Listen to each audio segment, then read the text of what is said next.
What's going on, guys? Welcome back to the channel. So I did my last dairy barn update I think last week or something like that, and I drive by today and it looks like things are really progressing rapidly. This is amazing. Like, look at this. Yep, looks like it's halfway done in terms of the structuring, but of course there will still have to be side panels, windows, whatnot installed.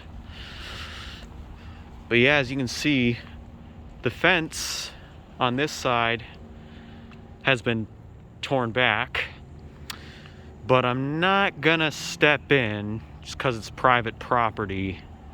Don't want to trespass, but I can walk down this mini road right here, give you guys a good view of the back. Brr, it's cold. I have a coat on and it's I'm still getting goosebumps. Must be a really bad wind chill or something. Oh, someone's coming down this road, so I'm gonna stand back. I didn't know this road could be driven down yet, but it's not closed, so I guess it makes sense. So yeah, I'm pretty impressed at the progress. I'm gonna just pull over for this truck right here. Okay. Not sure if there's anything else to say. We've got the backhoe right there and a truck there. It's always cool to see. Progress is getting made. Yep. Looks like those are already pre-assembled. Sweet. All right, now I gotta get back to the Mousemobile.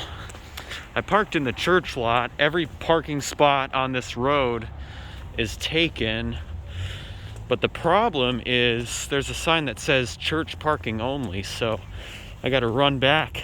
Hopefully I don't end up with a citation or anything. But yet we got an ambulance here and a fire truck up there.